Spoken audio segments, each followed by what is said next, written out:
olha isso, hein? Coronado, Yuri Alberto e Pedro Raul contra a Ponte. Vai fortalecer o time, hein? Falando em time, vou te dar a escalação e também a possibilidade de classificar. Ainda tá difícil.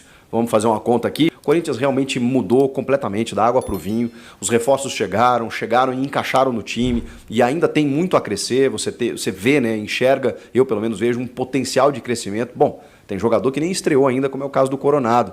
O Antônio Oliveira mudou o espírito, mudou o ambiente, mudou a motivação. Um técnico com fome, como a gente fala, né? Ele chegou querendo provar, querendo construir uma carreira, construir um currículo, entendendo que o Corinthians é uma chance única na vida dele.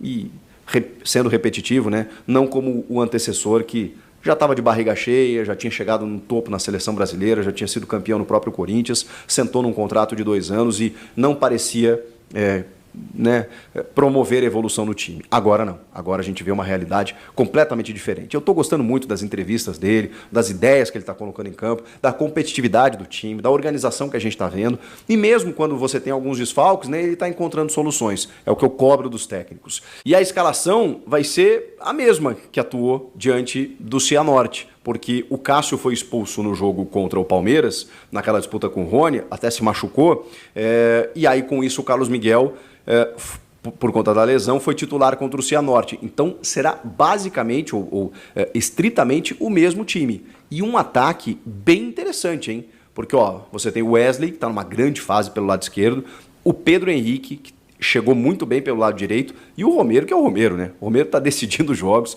e está jogando muito bem na referência, eu estou gostando. Mas, olha que loucura, o Antônio Oliveira vai ter o Fagner na direita, o Hugo, imagino eu, pela esquerda, Félix Torres e o Gustavo Henrique na zaga, no meio de campo o Ranieri, o Maicon e o Garro também jogando muita bola, e esses 3 atacantes.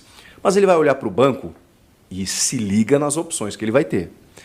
Ele vai olhar e para a centroavância e para o ataque no segundo tempo, ele vai poder escolher entre o Yuri Alberto e o Pedro Raul. Ou vai poder botar os dois. E vai poder botar o Coronado no jogo, se ele quiser.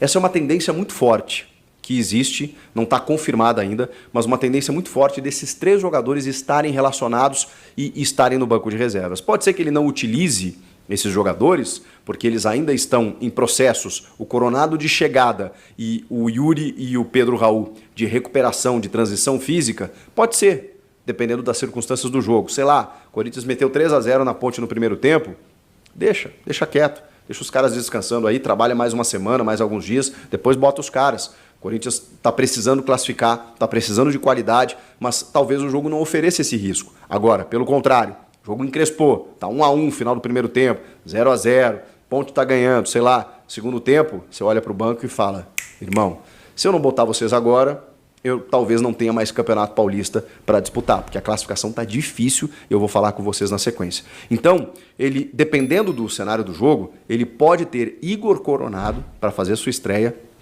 Yuri Alberto e Pedro Raul. Vamos caso a caso aqui. O Coronado, ele disse que a próxima segunda-feira, essa segunda-feira, seria a ideal para ele estar pronto, mas ele acelerou tanto a preparação física, ele queria tanto jogar, que ele já tem participado das atividades e está numa boa. E tem digamos assim, uma predisposição para poder jogar pelo menos alguns minutos. Então, a gente não está imaginando, muito pelo contrário, ele titular. E o que eu estou pensando? Nem um tempo sequer, mas, sei lá, alguns 15 minutos finais aí para ele sentir a arena, né, basicamente ser apresentado ao torcedor e entrar por alguns minutinhos e a gente poder ver ele jogando o seu futebol e aí até saber em que posição o Antônio vai escalá-lo.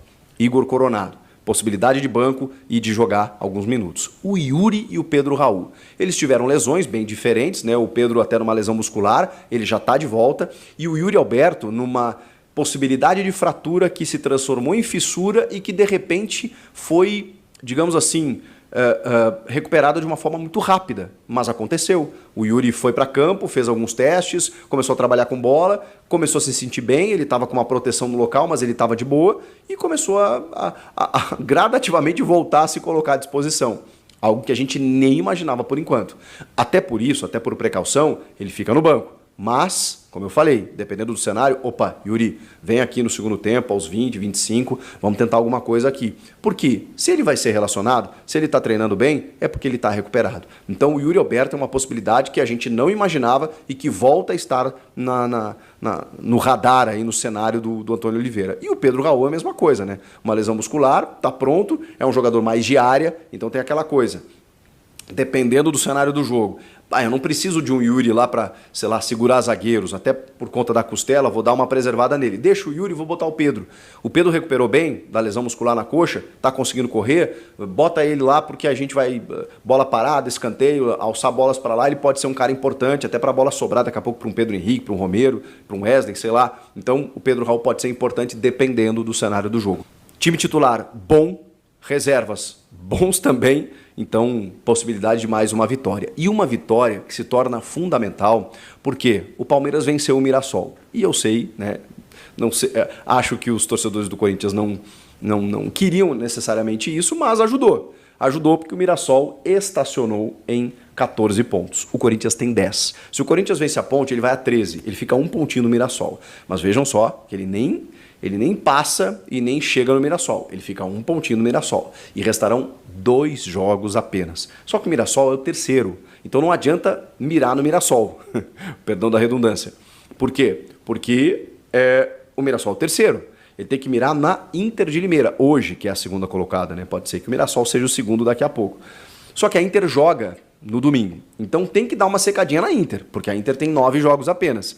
Se a Inter vencer o Santo André fora de casa, e vamos combinar que é uma tendência vencer o Santo André, que é, acho que o pior time do campeonato, a Inter vai a 17, porque o Bragantino também ganhou na rodada. Então o Bragantino chegou a 18 pontos. O Bragantino, imagina, abriu 8 do Corinthians. O Corinthians, se vencer os próximos 3 jogos, ele soma 9 pontos. Só para vocês terem uma ideia. Então o Bragantino desgarrou. Ele está com 18. Aí Inter 14, Mirassol 14 e Corinthians 10. Então tem que secar a Inter de Limeira para que a Inter estacione nos 14, o que é muito difícil. A tendência é que o Mirassol a Inter chegue em 17. E aí tem 3 jogos, né? Para o Corinthians somar 9 pontos. Tem que vencer a Ponte e depois tem outros 2 jogos que eu acho possível. Santo André e Água Santa, mesmo que o Água Santa seja fora, acho que dá para vencer, até para buscar a classificação. O Corinthians chegaria a 19. Só que aí ele tem que torcer para Inter de Limeira e o Mirassol não fazerem 6 pontos. Nos próximos 2 jogos do Mirassol, 3 jogos da Inter. A Inter fazendo 3 aqui, aí o Corinthians tem que torcer para a Inter não fazer mais 3 pontos em 2 jogos. 3 pontos em 2 jogos. Ainda está difícil, gente. Por isso que é jogo a jogo. O Corinthians agora tem que fazer a sua parte. Dá para dizer que não depende mais de si, porque não depende. Ele pode vencer os seus 3 jogos, mas ele vai depender da tabela da Inter e do Mirassol. Galera, o técnico Antônio Oliveira vai tentar resolver o pepino que foi deixado pelo técnico anterior, né? Lembrando que ele não tem culpa da situação que o Corinthians se encontra, assim como os jogadores aí que chegaram, novos jogadores que também não tem culpa da situação que o Corinthians hoje se encontra, mas se o Corinthians se classificar, com certeza ele vem forte para a próxima fase do Campeonato Paulista e a gente vai torcer muito para isso, tá? Outra informação que saiu nos portais de notícia, o Corinthians já está em negociação, tá, galera? Com o meio-campista Checa. Ele seria o jogador para substituir o Fausto Vera. Checa tem 29 anos de idade, é meio-campista, está sem clube, está liberado no mercado, está livre no mercado. O Corinthians está acertando a questões de salário com o jogador e ele pode ser anunciado pelo Timão na próxima quarta-feira, tá? É meio-campista para o lugar de Fausto Vera. O Corinthians não aguenta mais Fausto Vera, tá? Eles vão querer negociar o Fausto Vera de qualquer jeito, porque é um argentino que realmente não tem sangue, parece de argentino, né? O cara não tem raça, não tem nada.